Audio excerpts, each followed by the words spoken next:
Hello students, today we are going to discuss a very important topic of class 9th physics NCERT chapter number 8 motion, in which we are going to study relative motion of a body. And first of all we are understanding what is the mean of rest and motion.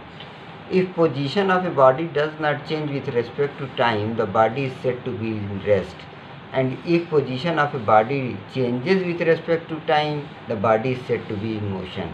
तो what is the difference between rest and motion, आइए समझा जाए rest और motion के अंदर क्या फ़र्क है। अगर टाइम के बीतने के साथ अगर कोई बॉडी अपनी पोजीशन के अंदर चेंज नहीं कर लाती है तो वो बॉडी रेस्ट के अंदर कहलाती है। जैसे हम लोग पढ़ाई कर रहे थे, पढ़ाई करते करते अपनी बुक को टेबल के ऊपर रख कर के छोड़ दिए, अब कल आए तो बुक उसी टेबल के ऊपर पाई गई, टाइम के बीतने के साथ साथ उसकी पोजीशन के अंदर चेंज नहीं हुआ तो टेबल पे रखी हुई बुक जो है रेस्ट में है। हमारे घर के बाहर एक पेड़ लगा हुआ है, बचपने से उस पेड़ पे मैं चढ़ता उतरता खेलता कूदता हूँ, लेकिन वो पेड़ हमारे घर के रिस्पेक्ट में रेस्ट में है, क्योंकि वो पेड़ कहीं मूव करके नहीं जा रहा है। आप घर से निकलते हैं, ऐसा हरगिज़ नहीं होता कि घर आपके पीछे चलना चालू कर देता है। क्यों?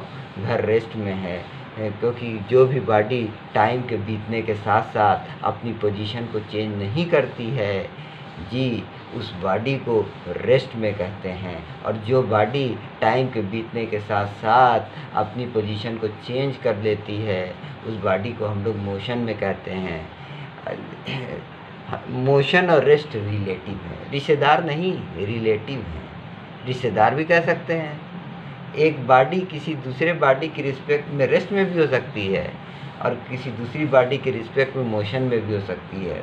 जैसे एक बोट के ऊपर हम लोग सवार होकर के नदी पार करने लगे तो बोट के रिस्पेक्ट में हम रेस्ट में हैं, लेकिन पानी के रिस्पेक्ट में हम मोशन में हैं, क्योंकि बोट के रिस्पेक्ट में हमारे और बोट के बीच की डिस्टेंस चेंज नहीं हो रही है, लेकिन हमारे और पानी के बीच की डिस्टेंस चेंज हो रही है। अगर किसी ट्रेन के अंदर हम लोग सफ़र कर रहे हैं तो हम अपने फेलो ट्रैवलर के रिस्पेक्ट में रेस्ट में हैं, लेकिन बाहर की सराउंडिंग के रिस्पेक्ट में प्यारे बच्चों हम लोग मोशन में हैं, क्योंकि अपनी फेलो ट्रैवलर के रिस्पेक्ट में हमारे और फेलो ट्रैवलर के बीच की डिस्टेंस चेंज नहीं हो रही है, लेकिन बाहर की सराउंडिंग चेंज हो रही है। एक स्टेशन से दूसरा स्टेशन आता जा रहा है। यस, तो we are in motion with respect to surrounding, but we are in rest with respect to our fellow travellers. Now we are going to see some real time of example of relative motion of a body.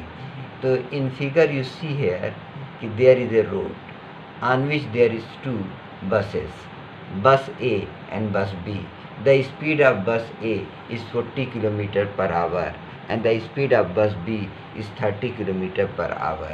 अक्सर बेशतर हम लोग बसों में सफ़र करते हैं और single way अगर रास्ता है, दो बसें अपोजिट डायरेक्शन में आती हैं तो आपको लगेगा खटाक से ऑल ऑफ सडन वो दोनों बसें एक दूसरे को पार कर गई। ऐसा क्यों हुआ भाई? पहले बस की स्पीड 40 किलोमीटर पर आवर थी, दूसरे बस की स्पीड 30 किलोमीटर पर आवर है। तो अगर बस ए के अंदर कोई बंदा बैठा हुआ है तो उसको बस बी जानते हैं कितनी स्पीड से आती हुई मालूम देगी? 30 किलोमीटर पर आवर की स्पीड से नहीं आती हुई मालूम देगी, बल्कि बस बी उसको 40 + 30 = 70 किलोमीटर पर आवर की स्पीड से आती हुई मालूम देगी। इसीलिए जब दोनों बस एक दूसरे से क्रॉस करेंगी तो खट से एक दूसरे को क्रॉस कर देती हैं। कभी कभी प्राइवेट गाड़ियों वालों के बीच कंपटीशन भी होता है कि मैं आगे जाऊंगा, मैं आगे जाऊंगा, मैं आगे जाऊंगा। ये रोड है, इस रोड के ऊपर दो गाड़ियां चल रही हैं। एक गाड़ी की स्पीड 40 किलोमीटर पर आवर है, दूसरी गाड़ी की स्पीड 30 किलोमीटर पर आवर है। दोनों गाड़ी सेम डायरेक्शन में मूव कर रही है। गाड़ी ए की स्पीड 40 किलोमीटर पर आवर है, गाड़ी बी की स्पीड 30 किलोमीटर पर आवर है। अगर कोई बंदा गाड़ी ए के अंदर बैठा हुआ है तो उसको गाड़ी बी की स्पीड 10 किलोमीटर पर आवर मालूम देगी। इसीलिए अगर एक गाड़ी दूसरी गाड़ी को ओवरटेक करती है बच्चों तो आपको लगेगा कि हमारी वाली गाड़ी बहुत धीमे धीमे दूसरे वाली गाड़ी की स्पीड को ओवरटेक कर रही है, जबकि सच्चाई में ऐसी बात नहीं है। आपकी गाड़ी की स्पीड 40 किलोमीटर पर आवर है और दूसरी वाली गाड़ी की स्पीड 30 किलोमीटर पर आवर है। आपको अपनी गाड़ी की स्पीड 40 - 30 = 10 किलोमीटर पर आवर मालूम देगी। देखिए बच्चों, आज हम लोग डिस्टेंस और डिस्प्लेसमेंट के बीच फ़र्क को ज़ाहिर करेंगे। अगर कोई बॉडी मूव कर रही है ज़ाहिर सी बात मूव करती है, और किसी दूसरी बॉडी के रिस्पेक्ट मूव करती है। हम ये कहें कि राम सिंह की स्पीड 10 मीटर पर सेकंड है, तो कहें भाई किसके रिस्पेक्ट में भाई राम सिंह की स्पीड 10 मीटर पर सेकंड? अरे भाई ज़मीन के रिस्पेक्ट में राम सिंह की स्पीड 10 मीटर पर सेकंड है जी। तो जब भी मोशन की बात की जाती है तो वो किसी दूसरी बॉडी के रिस्पेक्ट में बात की जाती है, कभी भी मोशन की बात सिंगल नहीं की जा सकती है। मैं ये कहूँ कि सीता की स्पीड 5 किलोमीटर पर आवर है, तो भाई सीता की स्पीड 5 किलोमीटर पर आवर किसके रिस्पेक्ट में है? सीता की speed 5 kilometre per hour ground के रिस्पेक्ट में है। ये बात आपके जहन के अंदर अंडरस्टूड होनी चाहिए कि जब भी मैं स्पीड की बात करूं या वेलोसिटी की मैं बात करूं तो वो किसी दूसरे बॉडी के रिस्पेक्ट में होती है, और जब मैं कुछ ना कहूं तो किसके रिस्पेक्ट में वो रिलेटिव स्पीड होती है? With respect to ground.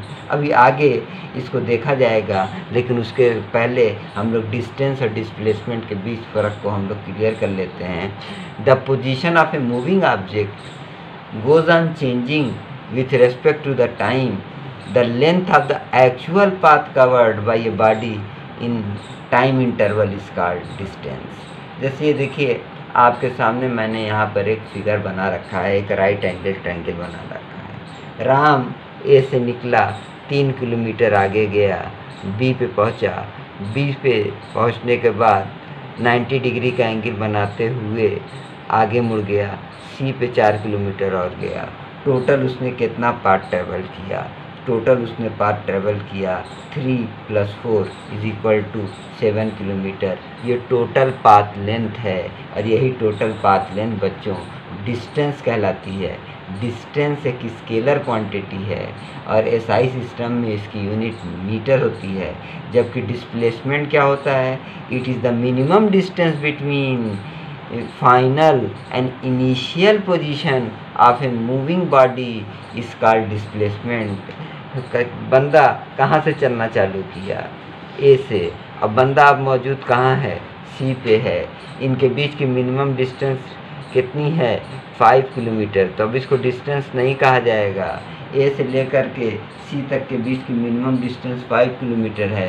That distance 5 kilometre is now known as displacement. I am going to use a right angle triangle theorem, Pythagoras theorem, in which hypotenuse square is equal to perpendicular square plus base square. The value of perpendicular is 4 and the value of base is 3. तो 3 का square plus 4 का square 99 + 16 is equal to 25. The value of AC is equal to 5 kilometer. So what is the displacement between point A and C? The displacement between point A and C is 5 kilometer, and the distance between point A and C 3 + 4 is equal to 7 kilometer.